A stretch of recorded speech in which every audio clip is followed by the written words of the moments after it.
Hello and welcome to Two Marines in Kyiv. Tonight we've got co-host Andy Milburn, retired Marine Corps Colonel, former commander of Mozart Raider Regiment and Special Task Force that fought ISIS in Syria and beat back that threat. And current CEO of the Mozart Group, doing great things in training and capabilities, evacuation, and medical capabilities in Ukraine, helping the military in its capacity defending itself against Russian invasion.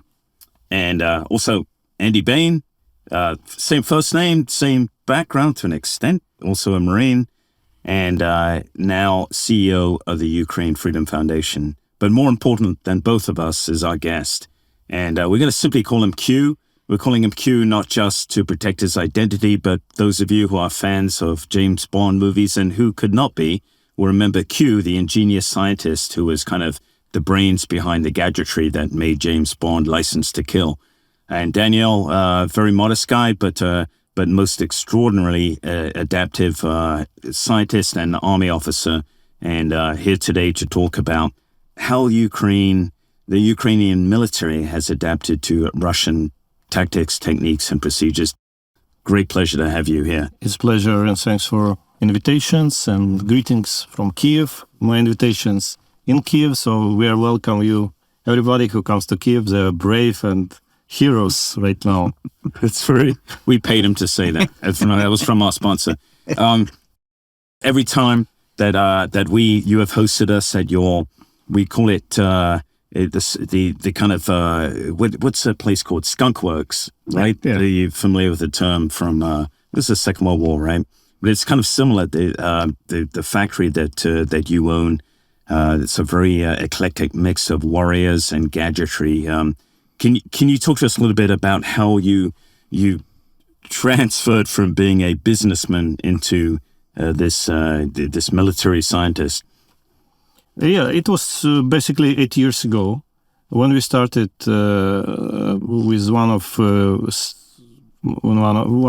a few journalists. We started a fund to support army, and accidentally, or occasionally, we have found that everything that we are buying for army, basically, it's only a few items, a few number of our gifts to army could be applicable for army. So we started to work closely with officers, with militaries, and understood that the question not in money.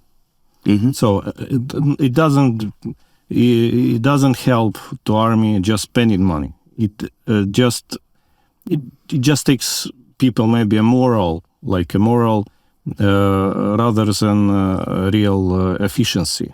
Understanding what requirements are. Yeah, requirement. We call it requirement. In Ukrainian, it's potreba. So our major word working with army since was potreba. So we ask army, what do you need? And after that, we got feedback. And that's helped us to bring, to create and to build the biggest company private company in one field in the military. We changed a lot of rules for 8 years because Ukrainian army was not privately owned.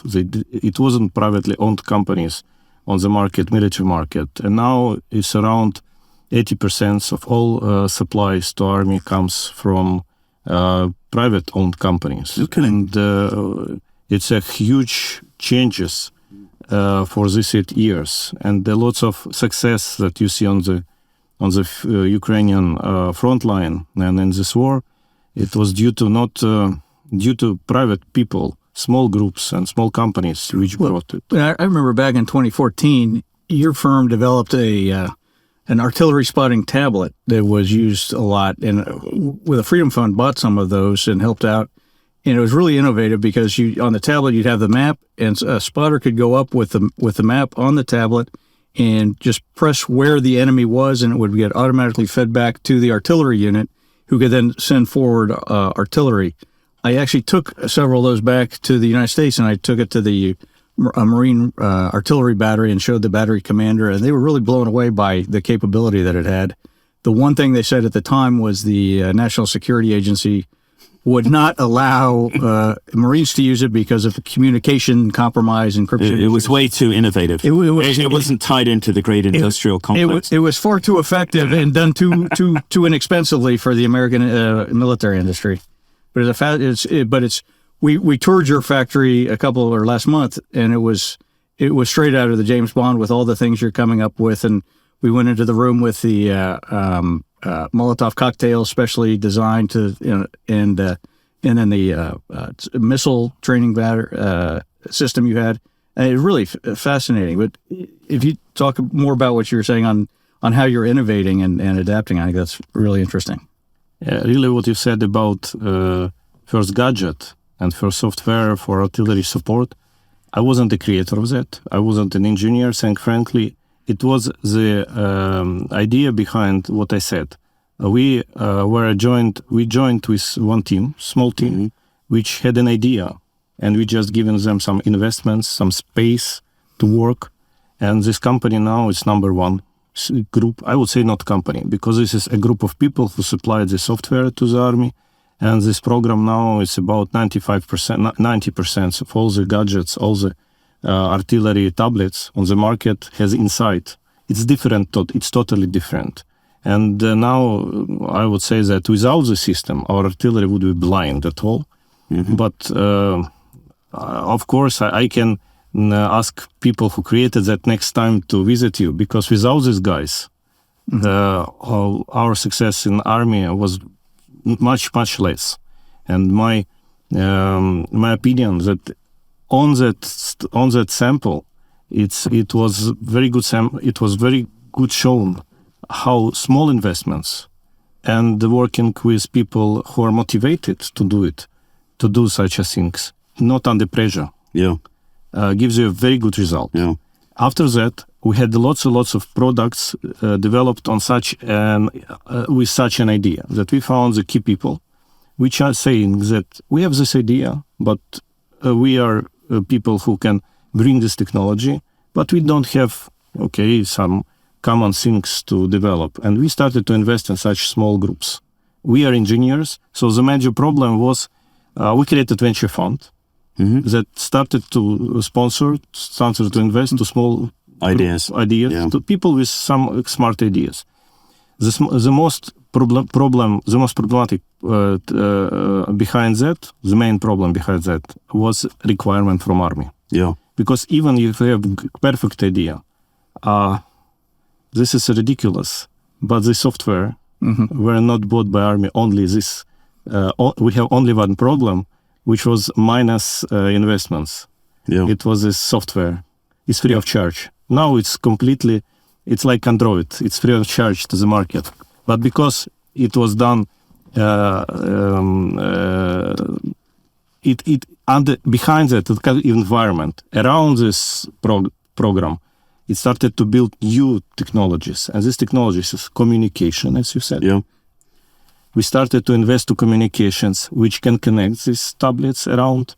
After that, we started to produce devices that can be connected to this tablet. And finally, it started to be business, but not on the software. So that was I'm talking about. That sometimes you don't see direct way that our army is able to buy it. Because, for example, in this case, army has no way to buy software. It's stupid. Okay, sorry. It's stupid. But our army going around has no way to buy software. Yeah. Why? Because software development costs you millions of dollars. Yeah. And when you come to army and say that, you're only one purchaser. You have no market around the world for thousands and millions of customers. And our program costs $1 million.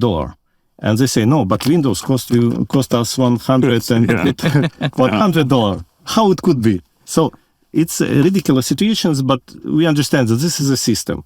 And we cannot change it totally, in the purchasing way, in the procurement. Because procurement, it's another issue. But anyway, many companies became, I would say profitable and self-sustaining to create new technologies.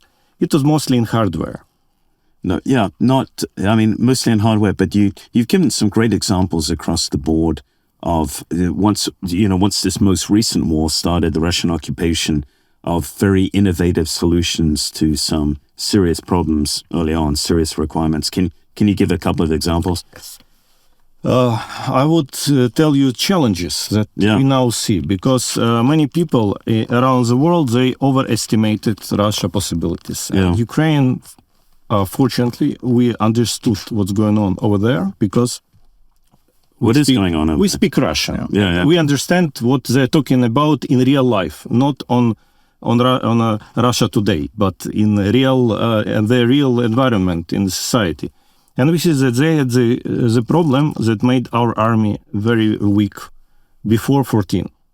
And the major problem is a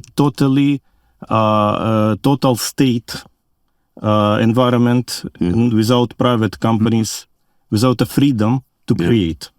And that's the major problem of them. Any idea inside of Russia military business should come from above, not from very hierarchical. Yes. You can't generate ideas. It's interesting because Ukraine, as like you pointed out, is historically Ukроборонпром or MOD or the government had been very difficult to work with.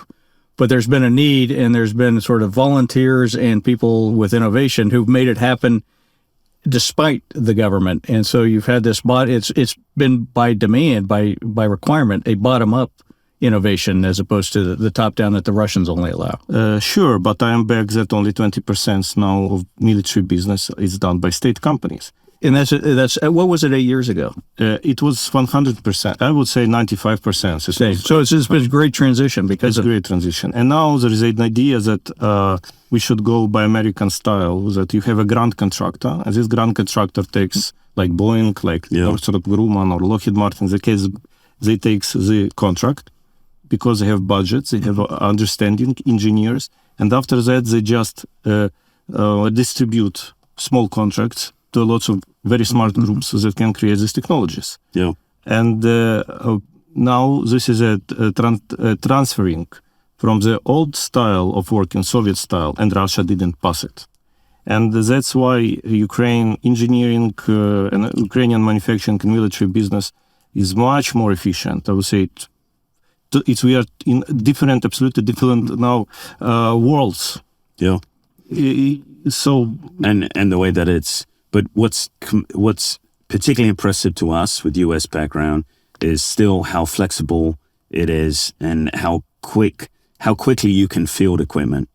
You know, I'd love to hear some examples of the gadgets. You know, excuse me for calling them gadgets, but that you or your company has created from the outset of the war. You've shown us goggles because of the problem of soldiers getting blinded by Russian lasers. You've shown us that sniper detection system that was extraordinary. You know, I mean, the thermal protection, right? That disguises your thermal signature from Russian thermals. Basically, there's a lot of thermals. I mean, you basically are leading probably one of the leading military incubators on the VC model and coming up with all sorts of interesting things, which have a real laboratory to test them and try them out on. Any Western defense contractor I'm sure are or should be looking at Ukraine and should be looking at your company and others like it. Though you're the leader, we won't say who it is, but you're the leader. And anyone who wants to get in touch with you can contact either Andy at the Mozart Group or me at the Ukrainian Freedom Fund, and we'll put you in touch with Q here if you want to get in on the military innovation directly that's going on. May take some challenges that now exist in this war, and if people around the world, around the United States, would like to join, and they have some brilliant ideas or technologies, we can show them a way how to earn money and make a business in this field. Because Ukraine, benefit for Ukraine, I would say now a very strange thing, that Ukraine now it's the best place to test. We are the best marketing place for war already for 8 years. Because if you develop something in Ukraine, next day it will have a real application on front line. You can test it. And real soldiers saying, guys, you're doing shitty things. We don't need it. And next time they say, No, it's good. It could be good, but you need to change the Zs. And after that, you have feedback from your customer. Because when you supply mobile phone, you get this feedback very fast. And that's why Google, Microsoft developing, because they have feedback. Yeah. And in military business, this feedback has a long period. Yeah. And in Ukraine, it has very short period. Yes. Now it's a few hours even. Yeah. We've created, you test. Andy, on the contrary, when you were in Iraq, if you needed an innovation, and special operations would be the first to innovate, how long would it take you to get a requirement? I mean, the quickest was months and months, basically. I mean, you submit a urgent needs statement, but it's such a bureaucracy, such a hierarchy in the United States that even in the special operations community, it takes a long time, which is why I was very intrigued by what I've seen at your factory. And just for the... I don't know if do you want me to talk about the sniper detection device, or should we not? It's a great device. I can talk for a long time. So it's just a matter how much time we have. Yeah. But I would better to say not what we have, but what challenges. Yeah, sure. Yeah, ahead of us, of Ukraine. So I would say a few technologies that now we see that could change this totally, not only this war, but totally will change the future wars. The first technology, I would say, this is protected and secured communication. Because what we see right now that Russia started to use in some way protected technologies. They're using special technologies of that could be easily jumped for their aircrafts, unmanned aircrafts.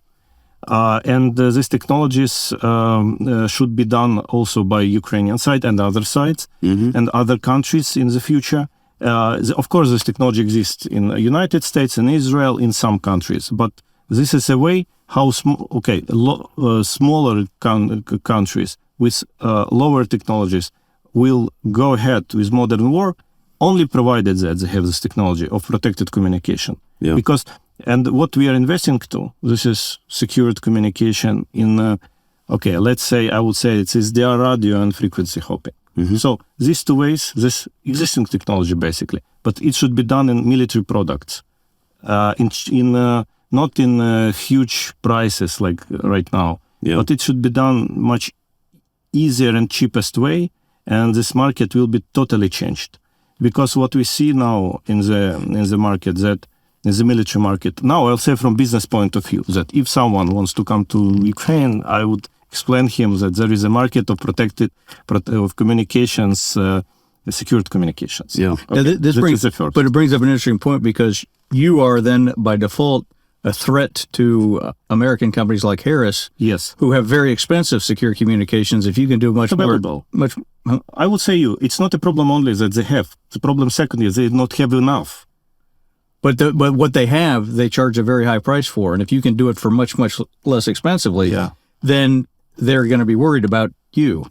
It brings an interesting dynamic to the innovation. Sure, but the problem right now that Ukraine army, they are buying the system, they getting the system from the United States, but it's not enough. Oh, and it was the same in 14 year, in 15, 16, and right now, and now people are amazed and surprised that we are talking about 8 years already, and again, volunteers going and buy Chinese tactical radios, analog radios. The most funny thing is that Russia has the same problem. They have also analog radios from those sides. Yeah, and which is a good thing. It's also, we can listen them, they can listen us. Yeah. But there are technologies that needs to be installed not on personal. I'm not about now even tactical radio. I'm talking about unmanned systems, because it's very expensive. It's systems that should be very good protected. And those who bring this technology to the market first, they will win the market. Yeah. Because around $15,000 it's cost one set. So this is not a price that people can allow in this market. Yeah. So it should be much more cheaper. And it should give you tens of kilometers. Okay, let's say 50 kilometers round, 50 kilometers range. Yeah. And it should cost a few $1,000s. So if this technology will be brought to the market, this will be very successful story. The second, mass production. Second, this is a system to jam. Yeah. unmanned systems, because unmanned systems showed very, very efficient way. And the main problem behind that people who control the systems, it's already not soldiers. These people are PhD. These people are scientists. They can be located in secure place without risky. They don't need to be, real special Navy, Marine. It could be even a student, but the student is smart and he can control much better than army soldier. And that's what we see. You're talking about jamming. You're talking about operations in the electromagnetic spectrum, or are you talking about operating unmanned systems? Yes. Now I'm talking that. Now I'm trying to emphasize that Ukrainian unmanned aerial systems are efficient because in many ways, in many cases, they're controlled not by army soldiers. They're controlled by scientists, people who created that, and these people can be located in approximately safe place. And they don't need to be real army soldiers. They can be mobilized, but they are not soldiers. Last week I met a company or a group from Western Ukraine who've developed a new very low cost UAV which can bomb with 260 millimeter mortar shells or napalm. They were on the way to the front. They stopped off to introduce themselves to me, looking for help in how they can expand their capability. But it was young scientists, younger than you, who just got together, formed it. And they're on the way to the front to try it out, and they'll go back and they'll refine it. Developing a precision strike drone, right? Absolutely. That would cost millions and millions of dollars. Absolutely. Yeah, and these were for sale. They had the low cost was $4,000, and the high cost was $7,000. Wow, that's a little scary. Yeah. Or the drones that you showed us, where you attach the gimbal to them, and then an RPG 7-round or something, and now you've got precision long range fires. Yeah, and this is the next step of war. That this unmanned aircrafts will be controlled by smart people, not army people, maybe with artificial intelligence. Notice he said by smart people, not army people.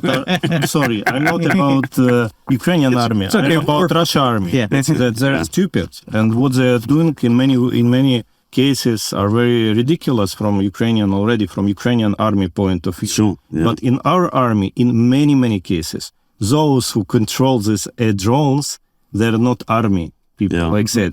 And this is a challenge that we should be prepared that our enemy would do also the same. It will be smart people who will be using these drones. And we need to understand how to stop it, to jam. But they won't do that in this fight in the coming months, in the coming 6 months. This is the challenge for the future wars. So I'm saying that if there would be developed technologies, we basically understand what should be done. It should be low power, low detectable systems, but specially developed to, for example, to jam some kinds of Russia drones. Basically, Russia has 4 drones: Aileron, Arlan, Cube, and Orion, I think. Only 4 types. And these types, we know everything. So if Russia will see me, we know everything, how they are controlled. And now Ukraine, we already able to do in the future months of systems that can jam it and can kill it. You've reversed engineered them. Yes. And in some cases, you're in your factory, right? It's already reversed. Not my factory, but it's already reversed. And now it's only a challenge how to create. It's basically technologies are not primitive. It's quite developed technologies. So Russia has access to these technologies right now. But do they have access to the chips? We were talking earlier. But this is I will tell next step. Because we have a military audience and they're not that smart, as you pointed out. We only have about 5 minutes left. But okay, let's say second challenge. This is a jamming. Also, this is a war with rockets, which now goes with low altitudes. I would not say precisely about it, but this is also cruise missiles. It's relatively slow flying. Yes, and that's a problem for our cities. You see what's going on. Yeah. And also it's suiciders. like switchblades. Oh, yeah, cheaper. Kamikaze drones, loitering munitions. Yeah, it should be around 5-7 kilometers and long range. Yeah. So it also should be done cheap.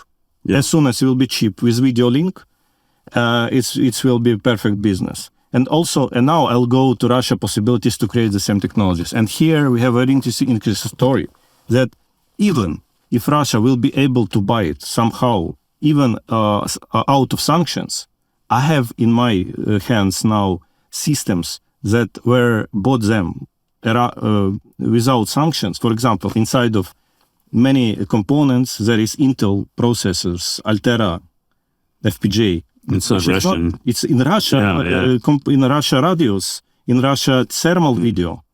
They have something that they buy somehow. But they are not able to buy not only because of sanctions, but because there is a lack of components in the market in the next 2 years. Sure. That's why BMW, Mercedes, Toyota, they stop their manufacturing. Tesla, there is no chips on the market. And those who buy a lot, they can have access to these chips, basically, beforehand for a few years.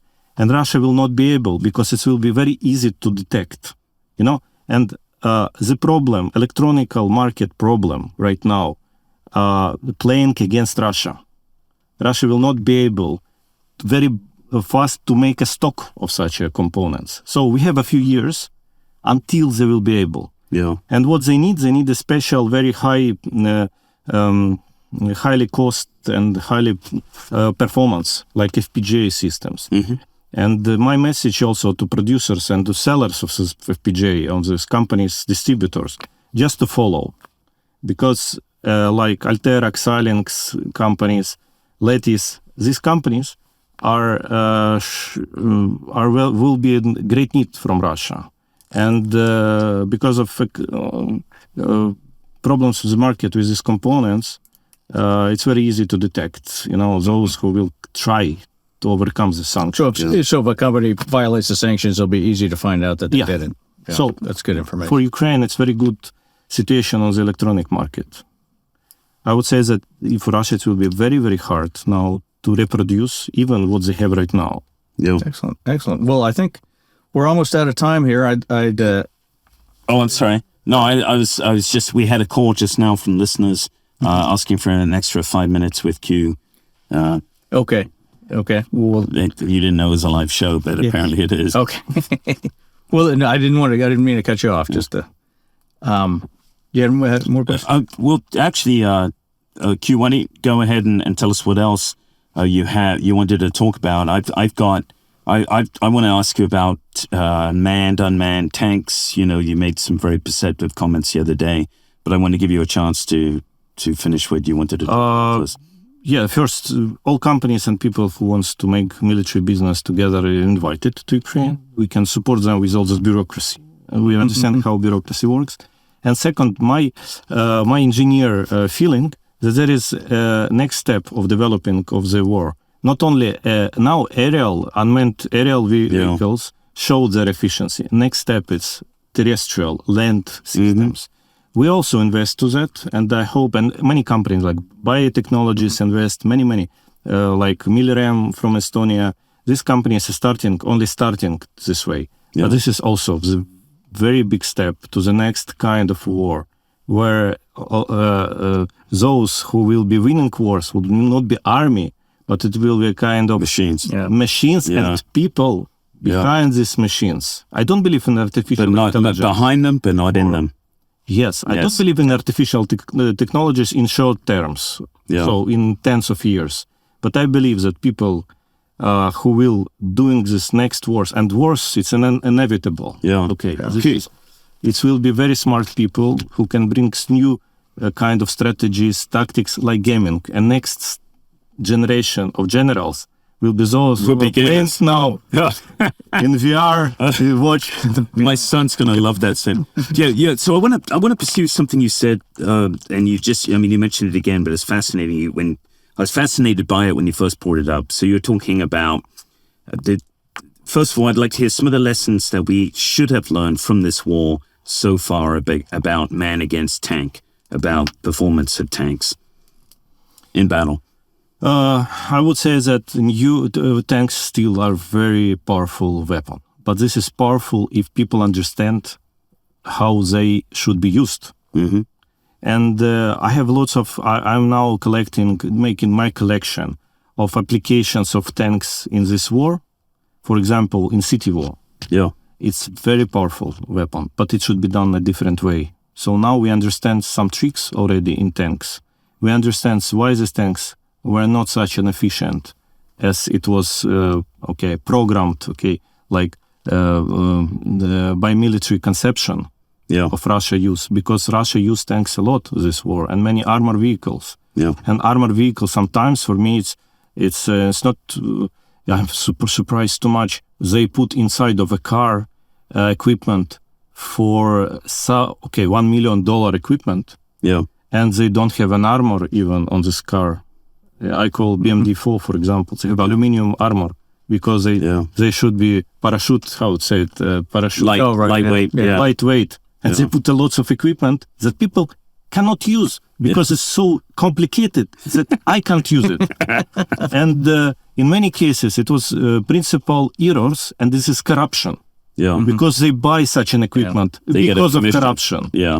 And this is, of course, also playing for Ukraine right now. But next concept of tank wars will be, of course, unmanned. Yeah. Because you have to spend so much on a tank to protect the crew. Sure. And yet what do you get out of it? You get a main gun that can fire maybe 2,000 meters, maybe 2,500 meters, but that's it, right? And it's very easy. We've seen relatively easy to destroy or cause what we call a mobility kill on a tank.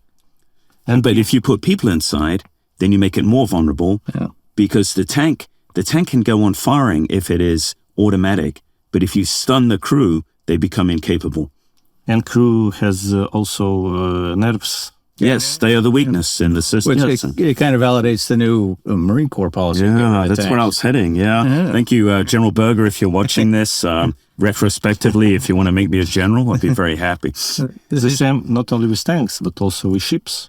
With boats. Yeah. It's the same story. It's going to be unmanned very fast. And here we come back to jamming. We come to communication. Next ideas how to do this communication. And so this is just a way of developing of new smart things in this army. And I am sure that many technologies will come not from military business, but will come from IT business. They already are, right? I mean, the concept of the Internet of Things is something that we should be seeing with machinery of war, right? Where they are interacting, they're communicating between each other. To your point, there still has to be a human in the loop, but there doesn't have to be humans in those machines. Yes. But the humans might be continually pulled back further in the decision loop.